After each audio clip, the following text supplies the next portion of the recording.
Assalamualaikum warahmatullahi wabarakatuh. Allahumma rabbana lakal hamd anta qayyimus samawati wal ard wa ma fihin. Allahumma shalli ala Muhammad wa ala ali Muhammad. Saudara-saudara jamaah Jamiatul Khair yang insyaallah dirahmati oleh Allah Subhanahu wa taala. Demikian juga warganet dimanapun Anda berada saat ini. Kita lanjutkan lagi dengan kajian Al-Quran secara tafsiriyah. Surah yang kita bahas adalah surah Yasin di ayat 45 sampai dengan 50. Seperti biasa sebelum kita bahas kaji secara tafsiriyah, kita sama-sama membaca ayatnya. Tafadhal. A'udzu billahi minasy syaithanir rajim.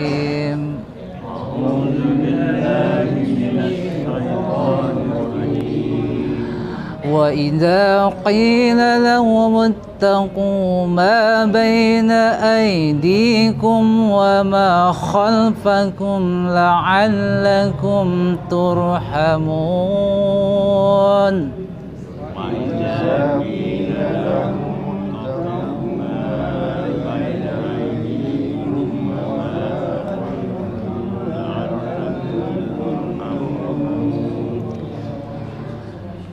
وَمَا تَأْتِيهِمْ مِنْ آيَةٍ مِنْ آيَاتِ رَبِّهِمْ إِلَّا كَانُوا عَنْهَا مُعْرِضِينَ.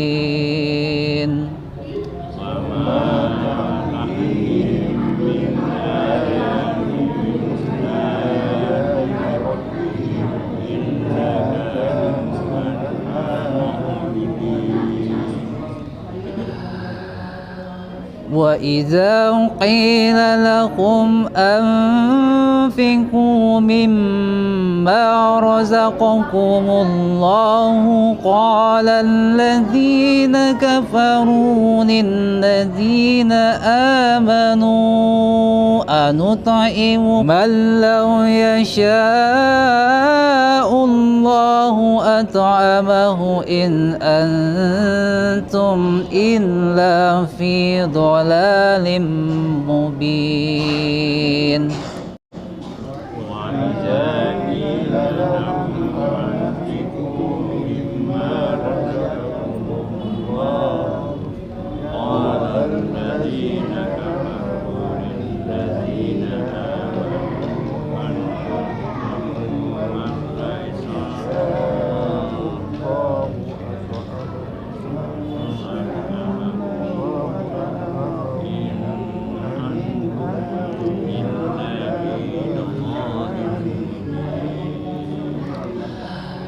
وَيَقُولُونَ مَتَى هَذَا الْوَعْدُ إِن كُنتُمْ صَادِقِينَ.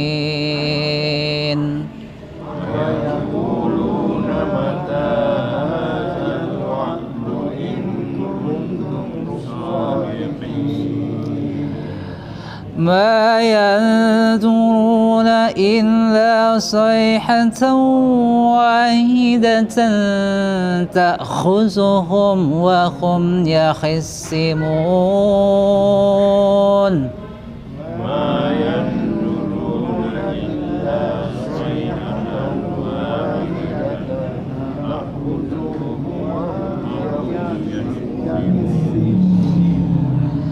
فلا يستطيعون توصية ولا إلى أهلهم يرجعون.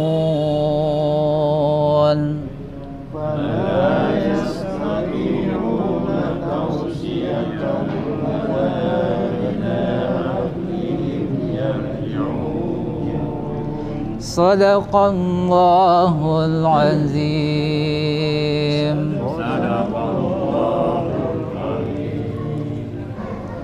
Assalamualaikum warahmatullahi wabarakatuh. Kita melangkah kepada kajian tafsiriyah. Saya ingin mendahului dulu karena di sini berkaitan dengan ungkapan baina aidikum, ya. Di situ dikatakan bahwa wa iza qila lahum taquma baina aidikum wa ma khalfakum. Ini ada 3 pemaknaan yang berbeda. Yang pertama, aidikum itu dimaknai dengan sesuatu yang di belakangnya atau yang sudah dilewati. Sudah dilewati. Dan aidikum itu sesuatu yang di depannya. Tapi ada yang penafsiran yang bertolak belakang. Ada yang memaknai dengan aidikum, aidikum itu adalah di saat ini. Sedangkan mahal pum itu artinya di belakangan. Ya. Nah, ada yang ketiga, ada penafsiran bahwa makna daripada aidikum itu adalah yang lahir, yang nyata. Sedangkan wa ma khalfakum adalah sesuatu yang gaib. Nah, itu. Jadi ada 3. Kalau saya sendiri lebih sependapat pada aidikum itu apa yang ada di depan kita. Ya. Apa yang ada di apa apa yang ada di saat ini.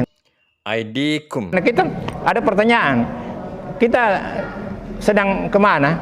Kita kan sedang menuju akhirat. Ya. Jadi we are on the way to the hereafter. Ya. Jadi kita sebenarnya dalam jadi apa yang kita sudah lewati. Apa yang kita sudah lewati. Dan aidikum ini adalah sekarang dan yang akan kita tuju. Jadi kita di sini disuruh bertakwa tentang apa yang ada di depan kita dan apa yang di belakang kita, dalam artian menyadari kekurangan apa yang di belakang kita untuk memperbaikinya. Nah, ini bahasa Makassar ini Galori Boko, ya, Galori Boko. Padahal sebenarnya itu di depan gitu, bukan Galori Boko, di depan sebenarnya. Nah, itulah barangkali pemanaan bahasa Makassar itu saya tidak tahu di bahasa Bugis ya. Galori Boko sehingga seakan-akan itu dibelakangkan. Padahal sebenarnya hari akhirat itu ada di depan. Ya itu ya. Jadi tapi bisa kita lebih perdalam lagi, mungkin ada pendapat lain ya. Ya, terima kasih, Mas. Ya, Assalamualaikum warahmatullahi wabarakatuh. Ya. Baik, Pak, kita membahas ya beberapa ayat dari surah Yasin. Di dalam saudara-saudara kita ada beberapa yang menempatkan surah ini sebagai salah satu surah yang ada spesifikasinya begitu. Ya, sampai ada orang mengadakan yasinan seperti itu, ya. Ya, tentu saja ya dari sini surah Yasin ini salah satu yang di kalangan kita umat Islam itu adalah surah yang memiliki spesifikasi tersendiri, di mana sebagian dari kita kalau malam Jumat itu dia selalu baca secara rutin, bahkan diacarakan seperti itu. Nah, namun demikian menurut pemikiran saya kita samakan saja, ya.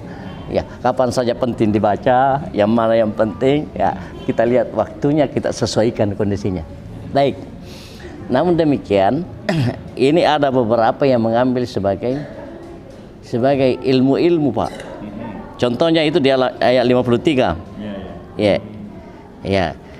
In kanat illa sayhatan wahidatan fa idahum jami'un ladaina muhdarun. Nah, ini pernah di zaman Kahar Musakkar katanya. Ini dia berteriak begitu kan. Ini teriakan sebenarnya. Jadi kalau ada musuh, ini sebenarnya artinya teriakan itu hanya sekali saja. Maka seketika itu mereka semua dihadapkan kepada untuk dihisab. Nah, jadi dia jadikan sebagai seperti hipnotis begitu.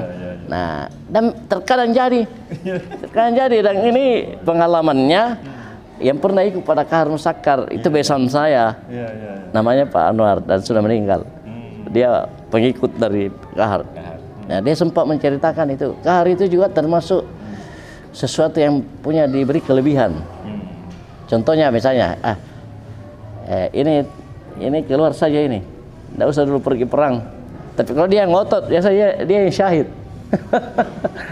Itu jadi ya, kalau dia ngotot bilang saya mau juga, silakan. Nah, ternyata dia yang syahid pertama. Jadi itu. Ya, saya ingin menanggapi tentang peristiwa yang dialami di zamannya Kahar dan dibacakan itu dan terbukti. Bismillah. Jadi dia bisa terbukti, bisa juga tidak. Bismillah kalau dalam singkat. Tetapi memang banyak terbukti karena keyakinan. Dan keyakinannya itu maka Allah mengikuti. Apa yang dan itu berdandaskan satu ayat. Kalau keyakinannya demikian terbukti. Ya. Persoalannya itu kepada siapa yang membaca itu, apakah dia yakin atau tidak. Tapi kalau dia yakin akan terbukti. Nah ini satu saja, terlepas dari itu, dari suatu keyakinan tentang ayat ini bukan, ini pengalaman teman-teman kami itu waktu syuting di Mamasa ya, Mamasa. Jadi itu ada fase di mana ketika dia baca ke mantra-mantranya dia berada di alam bawah sadar. Tidak sadar. Di saat itu kalau ditusuk tidak mempan. Nah, pada saat itu terjadi gagal direkam karena memang mereka tidak ingin dipublikasikan. Karena kalau dia mau hilang kesadarannya, dia pergi di gendang itu, dia duduk di gendang, tidak jadi lagi. Rupanya gendang itu anunya. Ya, jadi satu ketukan itu memang begitu dalam soal audio itu. Kalau dia berulang-ulang maka akan hilang kesadaran itu. Kalau akan hilang. Tetapi begitu mau hilang kesadarannya, dia pergi duduk, jadi gagal itu. Dan memang kali Allah tidak menghendaki kita rekam itu, satu yang mistik, tidak. Nah itu jadi demikian keyakinan. Dan ini sejalan dengan kerja otak. Kalau menurut Profesor Husni, kerja otak ini luar biasa. Tetapi itu juga ada keyakinan juga. Kalau dia yakin maka saat itu otak akan mengeluarkan zat-zat yang membuat kebal. Jadi yang ditusuk itu lidahnya apa ini semua itu otak, kerja otak itu. Dia mengeluarkan zat tidak terasa dan tidak keluar darah. Persoalannya apakah kita sampai pada tingkat keyakinan itu? Kenapa dewasa ini kurang ilmu demikian? Karena kita punya rahasia terlalu bekerja, logika kita bekerja. Kalau di Tanah Toa itu Pak Mail masih pernah disutin teman-teman itu linggis itu, dia bakar itu Tanah Toa itu dia matuah itu kajang di kajang. Karena soal keyakinan itu kerja otak itu kalau menurut Profesor itu kerja otak. Tetapi apakah kita sampai pada tingkat itu yang menjadi persoalan. Dan sekarang itu sudah kurang itu karena kita punya otaknya. Jadi itu. Jadi keyakinan itu ini persoalan keyakinan. Kalau keyakinan begitu Allah menghendaki jadi. Ya. Bismillah atas kehendak Allah. Ya. Kenapa orang-orang non muslim dia bisa berjalan di atas bara api itu kenyataan itu. Bismillah. Allah mengizinkan karena dia yakin dengan itu. Pertanggungjawabannya apakah dengan ayat atau dengan sihir? Persoalannya itu. Jadi kalau kita orang Islam ya berdasarkan ayat. Kalau Allah menghendaki bismillah jadi. Nothing is impossible kalau Allah menghendaki ya. Untuk sementara itu akhirul kalam. Assalamualaikum warahmatullahi wabarakatuh.